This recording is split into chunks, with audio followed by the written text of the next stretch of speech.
Halo football lovers, berjumpa lagi dan lagi dengan Kakak Spasi. Kali ini Kakak sudah menyiapkan berita-berita terupdate seputar dunia sepak bola untuk kalian semua.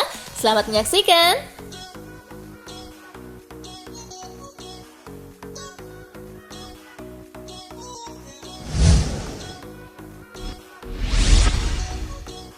Irlandia versus Belanda diwarnai dua penalti, The Oranye menang 2-1. Kualifikasi Piala Eropa Grup B mempertemukan Irlandia versus Belanda. Laga berlangsung di Aviva Stadium. Irlandia mendapat hadiah penalti 4 menit pertandingan berjalan. Adam Idah yang maju sebagai eksekutor penalti sukses menjalankan tugasnya dengan sempurna. Wasit kembali menunjuk titik putih pada menit ke-18. Kali ini giliran Belanda yang mendapatkan hadiah penalti. Cody Gakpo menjadi algojo penalti dan berhasil mengirim bola masuk ke pojok bawah gawang Irlandia. Belanda akhirnya berbalik unggul 2-1. 9 menit babak kedua berjalan lewat Wout Weghorst. Hasil ini membuat Belanda mengkoleksi 9 poin dan berada di urutan kedua grup B. Irlandia tertahan di posisi keempat dengan 3 poin.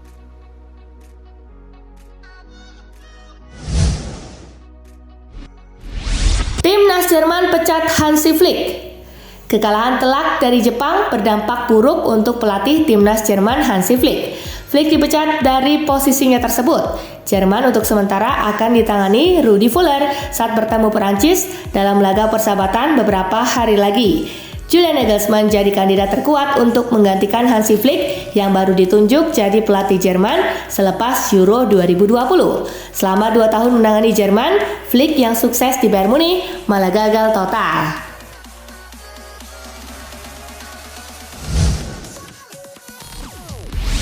Hansi Flick dipecat Timnas Jerman. Liverpool ketar-ketir kehilangan Jurgen Klopp. Jurgen Klopp ramai dibicarakan menjadi calon pelatih baru untuk Timnas Jerman setelah Flick dipecat.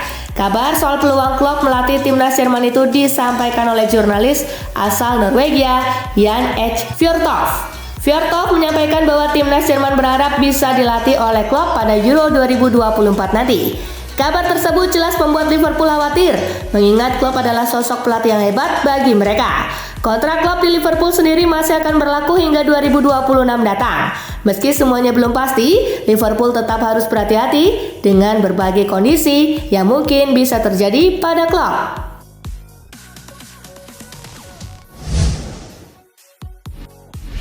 Spalletti masih punya banyak PR di Timnas Italia.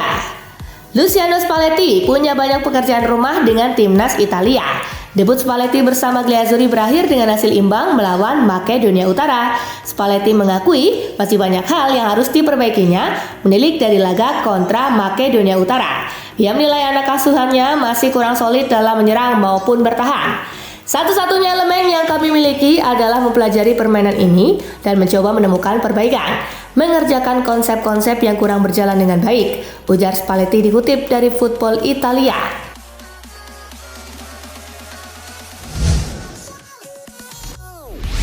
Demi tuntaskan kasusnya, Antony absen sementara waktu. Winger Manchester United Antony baru-baru ini mengeluarkan pernyataan resmi terkait situasinya.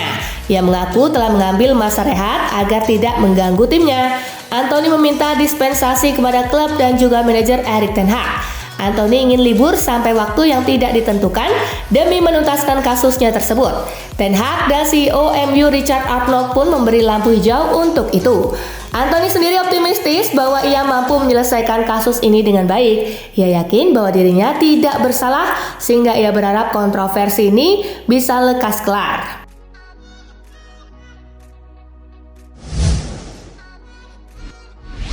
Inter Milan siap selamatkan karir Donny van de Beek. Ada spekulasi baru beredar seputar masa depan Donny van de Beek. Inter Milan dilaporkan berminat untuk memboyong sang gelandang dari Manchester United. Inter Milan sebenarnya sudah lama berminat untuk memboyong Van de Beek. Simone Inzaghi menyukai permainan sang gelandang yang menilai Van de Beek bisa menghadirkan dinamika baru dalam timnya. Namun laporannya sama mengklaim bahwa Inter Milan baru akan mencoba merekrut Van de Beek di musim dingin nanti.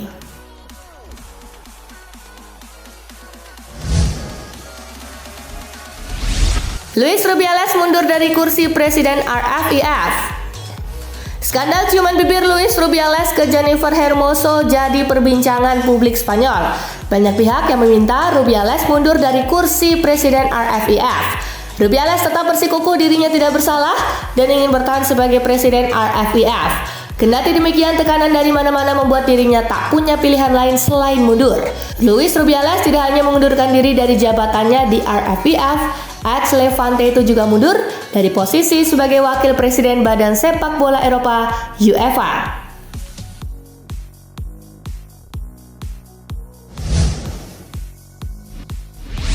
Chelsea bakal impor striker baru dari Jerman. Ada gosip baru beredar aktivitas transfer Chelsea di musim dingin nanti. The Blues berencana mendatangkan striker RB Leipzig, Benjamin Sesko. Menukil laporan Give Me Sport, Mauricio Pochettino sendiri yang meminta manajemen Chelsea untuk mencoba mendatangkan Sesko. Pochettino menilai sang striker bakal cocok untuk bermain di Premier League, sehingga ia ingin manajemen Chelsea merekrutnya di musim dingin nanti.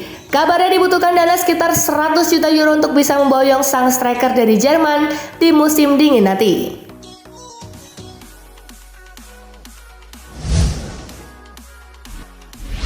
Meski alot, Barcelona tetap segera tuntaskan kontrak baru Xavi.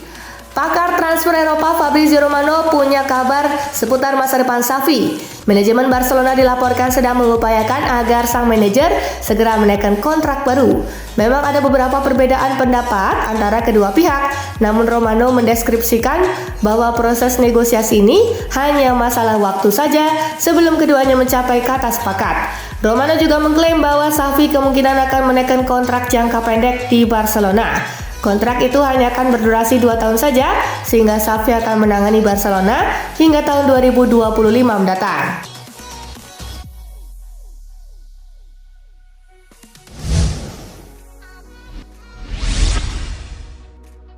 Lewandowski bikin Barcelona terharu. Bomber Barcelona Robert Lewandowski dilaporkan sempat menolak tawaran menggiurkan yang dikirimkan klub-klub Liga Arab Saudi. Romano menyebut mereka bahkan sampai menawari sang bomber timnas Polandia gaji berkali-kali lipat dari yang dia terima di Barcelona. Namun Lewandowski sama sekali tak tergiur dengan tawaran tersebut. Dia lalu menolaknya dan memilih melanjutkan kontraknya bersama Barcelona.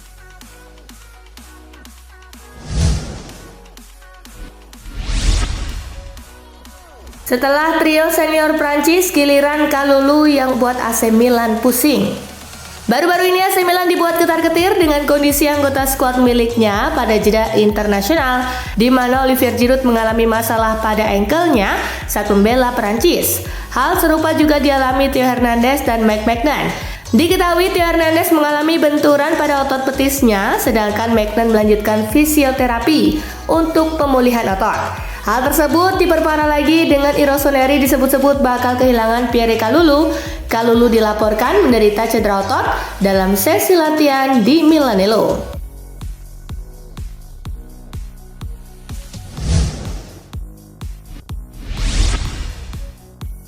Inter Milan siap selamatkan karir Donny van de Beek. Ada spekulasi baru beredar seputar masa depan Donny van de Beek. Inter Milan dilaporkan berminat untuk memboyong sang gelandang dari Manchester United. Simone Inzaghi menyukai permainan sang gelandang. Ia menilai Van de Beek bisa menghadirkan dinamika baru dalam timnya. Namun Inter sendiri berpotensi gagal mendapatkan jasa Van de Beek jika mereka menunggu hingga akhir tahun nanti. Pasalnya saat ini Galatasaray dan Fenerbahce sedang mencoba untuk menuntaskan transfer sang gelandang di pekan ini.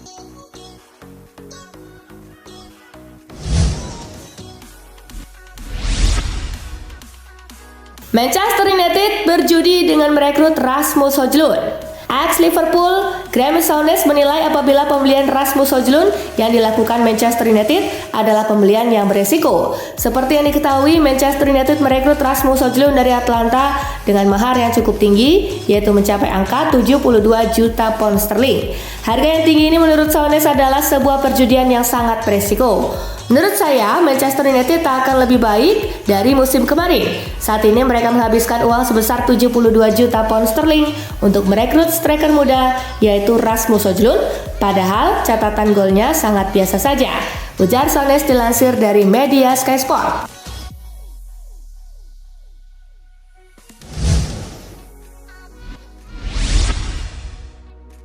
Fulham belum menyerah untuk amankan mengamankan Scott McTominay. Keinginan Fulham untuk mengamankan gelandang Manchester United Scott McTominay sepertinya belum berakhir begitu saja. Musim panas kemarin memang Fulham mencoba untuk mengamankan McTominay. Akan tetapi Manchester United menolak penawaran dari Fulham karena beberapa hal. Kini dilansir dari Visahes, Fulham akan mencoba mendatangkan McTominay pada bursa transfer musim dingin yang akan datang. Dari laporan yang sama diketahui apabila alasan Fulham membidik McTominay bukan lain karena mereka menginginkan pengganti dari Joao Palhinha.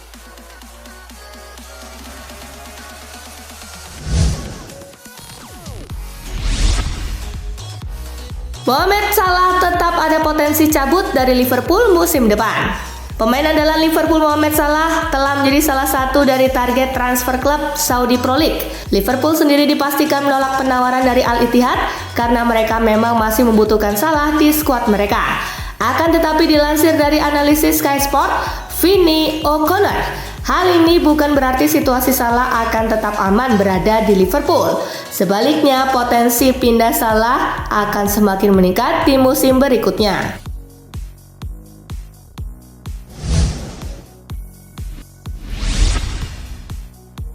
Neymar pecahkan rekor legenda Brazil Pelé, bintang Belanda Memphis Depay turut bangga. Neymar kini menjadi top skor sepanjang masa Brazil, menyusul 2 golnya ke gawang Bolivia yang membuatnya sudah mengemas 79 gol. Rekor tersebut sebelumnya dipegang bersama oleh Neymar dan Pelé dengan 77 gol.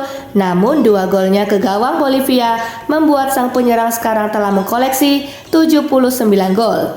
Pencapaian tersebut mendapat respon dari banyak pihak, salah satunya adalah Memphis Depay yang secara luas mengakui kalau dia mengidolakan Neymar. Ia memberikan selamat atas rekor itu dan mengirim pesan di media sosial.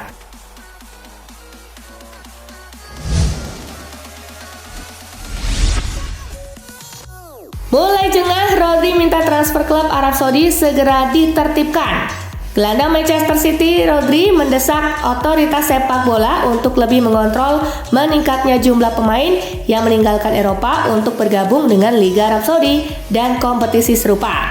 Berbicara dalam sebuah konferensi pers menjelang kualifikasi Euro 2024 Spanyol melawan Siprus, Rodri mengomentari fenomena bursa transfer tersebut dengan mengatakan bahwa Eropa mengalami kerugian.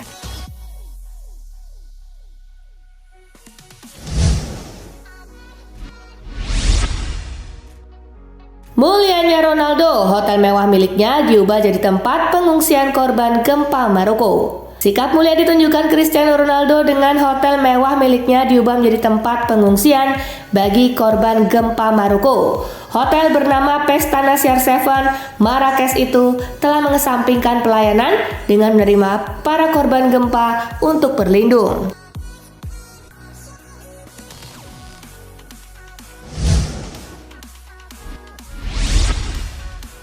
Nah itulah tadi guys, kumpulan berita menarik dan terupdate dari Kakak Spasi. Simak terus ya berita-berita terupdate lainnya dari Kakak Spasi yang pastinya akan Kakak update di Spasi Football News. Tapi jangan ditinggalin ya channel Spasinya, karena Kakak akan update juga tentang fakta-fakta menarik seputar sepak bola dunia. Dan jangan lupa untuk terus di like, comment, share, dan juga subscribe ya. See you guys!